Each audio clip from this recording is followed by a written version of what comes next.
TV 10 and 55 Focus now continues. And welcome back. I'm Richard Rose. Our guest is Dr. Warren Frisna. He is the Dean of the Honors College at Hofstra University. And we're talking about the SAT cheating scandal, cheating ring that was just surfaced in the last couple of weeks with allegations that some students had someone stand in for them and act as an imposter, take the test on their behalf, paying this gentleman. But it's all been uncovered by the authorities and it's being prosecuted. I guess the phenomenon itself is driven, though, by the intense pressure that students are under right now to succeed, especially in an economy as difficult as this, and the amount of money that's being invested by cash-strapped families, including the students themselves, taking on big loans. Absolutely. And they're seeing this as like, you know, my whole life will depend on it, my getting into the right school. Yeah, when I talk with prospective students, I always tell them, you know, this whole process seems to be designed to drive you into a frenzy, the whole college search process. And I find that, you know, unfortunate, objectionable. I think the culture has sold students something of a bill of goods. Your life depends on which college you happen to go to. There are differences in colleges, and colleges have strengths and weaknesses, and there's matches. But in the end, it's never about, success is never about the college you choose to go to. It's about the choices you make after you get in college. Yeah, that was what the gentleman in the story we ran at the top had said, that you can go to Binghamton and be just as well off. Well, I think he's dead on in this way, that at every one of these institutions that most of these students would be, you know, looking at, regardless of, you know, a 50, 60-point range in their score, at every one of them they're going to find students who are as strong as they, who will push them intellectually. They will find faculty who, if they are aggressive about their education, will respond to a student who reaches out to them and take them in and be mentors for them. Every school has faculty like that. And so the fear that somehow if I have to have this score to get into my dream school. I always tell students, when you start looking at colleges, don't begin and then say, don't go to a school and allow yourself to fall in love with a college at the beginning. You don't know how this is going to work out. You don't know whether the financial aid package is going to work for you. You don't know if you're going to be accepted. Go look at all the schools, apply, get accepted, and then pursue the school that has the best package for you, the thing that will make you be able to succeed. Well, one young person told me, was getting this similar advice from a friend of mine when we were having this conversation just last week when this all came to light, and was saying, yeah, but you know, my friends, if they go to these schools, or Harvard or Yale, they're almost guaranteed a good job and a good income when they come out.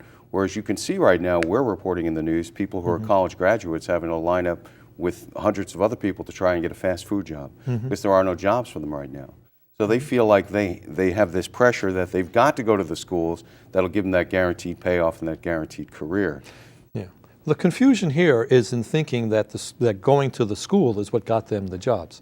Going to a place and then pursuing your education vigorously, that's the first step. Secondly, you know, the whole, you know, the kind of job you get after you get out of college depends on the kind of job search you have done.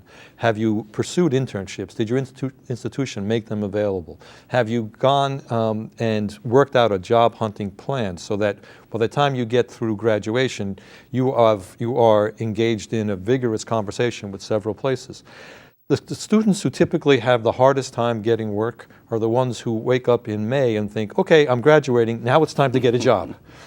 And that's just not the way that it works. So what I'm saying is that, you know, if you go to a school, if you are aggressive about your education, if you get good mentorships, and then you pursue your economic objectives in terms of internships and other kinds of things, you can and will go quite far without regard, and broadly speaking, for the specific institution you happen to be at. You know, I think that's true, and there's been a lot of studies that show that the people have a good idea of who they are and that they're happy with themselves, they have a sense of the direction of their own life, they succeed whichever environment they're in. Absolutely. And that was kind of what you said first, which is that you look at grade point average, class rank, and then lastly SATs. But then there seems to be almost a contradiction, or at least it looks that way to me, in that we see that these, there was a story in Newsday just this past week, it showed that, yes indeed, the highest SAT scores are chosen by Harvard and Yale. And then when you get down further down the list, a good school like Stony Brook was like 100 points lower, more than 100 points lower than what Harvard and Yale were accepting. So even this all said, any person can look at that and go, but the universities themselves are putting so much emphasis on this SAT score. So two things I would say there. One is that we, the institutions, are not picking the SAT scores. We're picking the student who has performed academically, and often there is some correlation between an SAT score and your high school grades and your class rank, and how it is that you have actually performed academically. So what we're really picking are students, not SAT scores, and we're picking the ones who, who have performed as well as possible within their own institution. But what I will say is this. I would be happier if institutions let the SAT scores go, or at least diminish their role in the admissions process. And I'd be happier because, A, I don't think they help predict the kind of academic success that we're looking for. But I'm also concerned that we send conflicting messages, but the messages that we're sending come in part from the students themselves, and of course the all-important U.S. News and World Report rankings. Exactly. Because I always, when I talk with students, I ask them, you open up a website, what's the first thing you check when you check out a school to see whether or not you think you'd be a good fit for it? Somebody's ranking like that. Every single student goes straight to the SAT score, because that becomes an easy marker. Oh, should I spend any time on this website, or should I go on to the next one? Because either it's too much of a reach for me, or it's too below where I am and I don't really belong there. So, when the U.S. News and World Report starts to diminish in our understanding of how we rank colleges and universities, we might be in a little bit better position to let go of the SATs. Is it time to reevaluate the SAT itself? Is it still a fair measure of a person's intelligence and aptitude? I've never thought that it was a fair measure of a student's aptitude or their potential. It has been statistically shown to be predictive of success in the first year. That is, it can help you to understand in a group of 100 students how many are more likely to succeed academically, where that is measured by grades, that's all. Get through the year, manage to get to be a sophomore.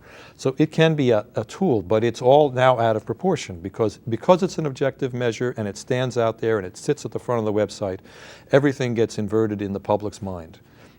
Most of the institutions, my own institution, we're looking at their high school performance, how they did relative to their other peer students, and that's the best predictors. Yeah, because what are the alternatives? People say, oh, you need something, it's archaic or it's stereotypical or it's even culturally biased. Sure. And you can make a case for all of that.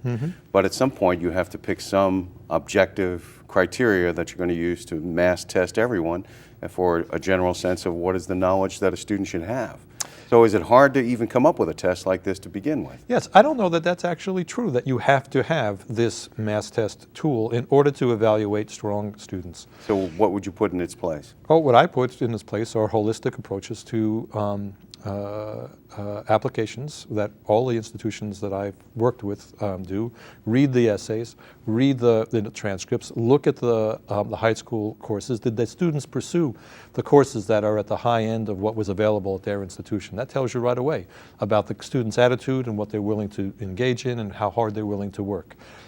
Look at their extracurricular activities. Look at the ways in which they have engaged other students. Were they constructive? Was their leadership? Did they do 75 different student organizations when they were in high school? Or did they do 3 or 4 and then rise to leadership positions in those? Were they on the top of their mock trial team? Were they captains of a sports team? I mean, these are the kinds of things that tell you who these students are and how likely they are to succeed. Well, that was a pretty good example of an alternative. Yeah. Yeah, you don't hear that said much. People are so used to having a test that everyone can take, and let's compare. We're talking with Dr. Warren Frisna. He is the Dean of the Honors College at Hofstra University, and we'll talk some more about what the Honors College does when we return.